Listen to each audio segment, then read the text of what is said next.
Ramadan is here, and many people are wondering if they can continue progressing in their fitness. Yes, in fact, you can even elevate your fitness progress during this Ramadan. Every year, many of my online coaching clients continue seeing good results during Ramadan, and I myself fast for Ramadan every year as well, without seeing a slowdown in my progress. Now, of course, the month of Ramadan is not about fitness. It's about connecting with your faith, giving back to the community, helping those in need, and spending time with loved ones. With that said, taking care of your health is an important personal responsibility as well. So in today's video, I will give you science-based tips on how you can lose fat and build muscle during Ramadan. Alhamdulillah, we have a lot of good research coming from the Middle East. Research institutes from places like Saudi Arabia and the UAE have analyzed how Ramadan impacts your body. So I will use this scientific research to give you the best advice. The way I will structure this video is by answering 7 of the most common questions asked about Ramadan and fitness. These are questions my followers ask me on a regular basis. Now, about Ramadan, for those that are not familiar, it's a month in which Muslims all around the world fast from the break of dawn to sunset. The length of the fast depends on your geographical location. Where I'm based at currently in Amsterdam, it's going to be a 13-hour fast. In most places this year, it will be between 12 to 18 hours of fasting. This brings us to the first question: can you actually build muscle if you fast between 12 to 18 hours per day? Short answer, yes. To build muscle, you essentially need 3 things: progressive overload in your training, enough daily protein and calories to fuel your workouts, and proper muscle recovery.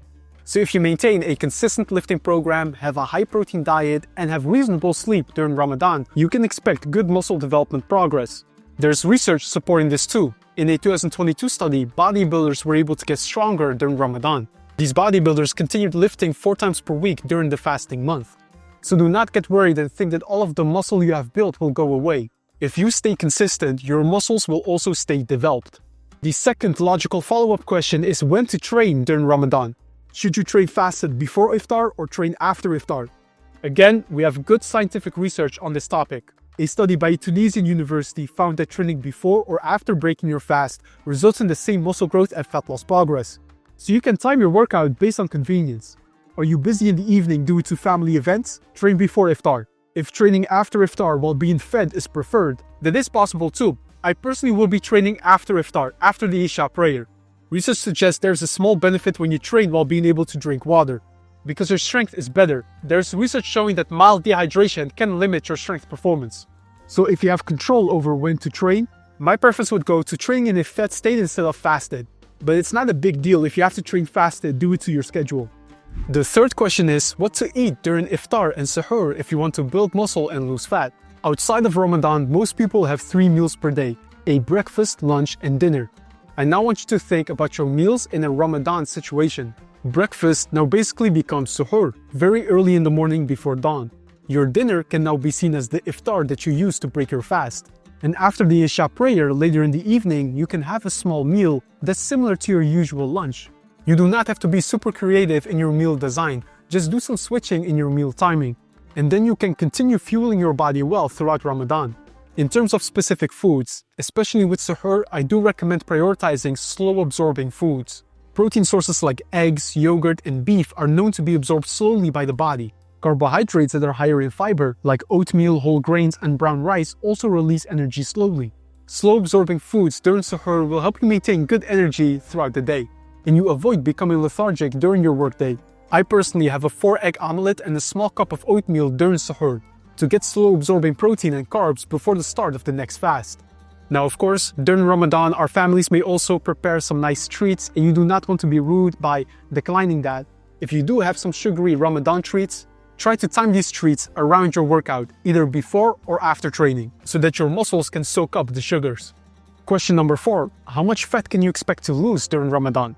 Because you are fasting for 12 to 18 hours per day, you have the potential to lose more body fat during Ramadan.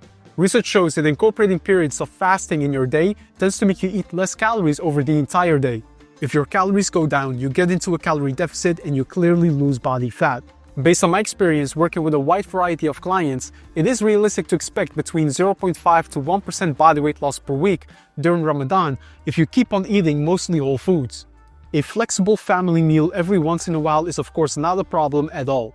But on most days, stick to your basics, like breaking your fast with dates, having grilled lean meat and vegetable soup for iftar, perhaps a protein shake post-workout, and a high-protein suhoor with slow-absorbing carbs. Because of the longer fasting window, naturally you will get into a calorie deficit if you focus your nutrition on whole foods. Now it's time for the fifth question, and that is, should you do cardio during Ramadan? I generally recommend putting your energy more towards lifting weights rather than doing cardio during Ramadan. Because let's be honest, you have limited energy for training during Ramadan, so let's utilize most of that energy towards proper resistance training. This will allow you to perform well in the gym and maintain your muscle mass. For cardio, my recommendation is to lean more towards walking. Compared to running, walking is low impact and you can do that while fasting without getting burnt out. If you continue lifting weights 3 to 4 times per week and maintain a daily step count of at least 8,000 steps during Ramadan, your general activity will be in a very good space. Question number 6. How long to train during Ramadan? Should you just do your regular workouts or shorten your training sessions a bit? Because of the lower food intake and reduced hydration, research suggests that it is wise to reduce your workout volume by about 20 to 25%. So if you normally do 20 sets on an upper body workout day, now during Ramadan you can do 15 to 16 sets in a complete workout. This means your workouts will go from lasting an hour to about 45 to 50 minutes, which is still highly effective. You want to work with your body during Ramadan and do not force it to do things that are unrealistic or even unhealthy. A slight volume decrease, so reducing your training volume by 20 to 25% is wise. Now, I'm not telling you to train lighter weights. Continue lifting the heavy weights you're used to. Just do fewer sets. If you normally do 4 sets per exercise, now reduce that to 3 so that your body has more recovery time.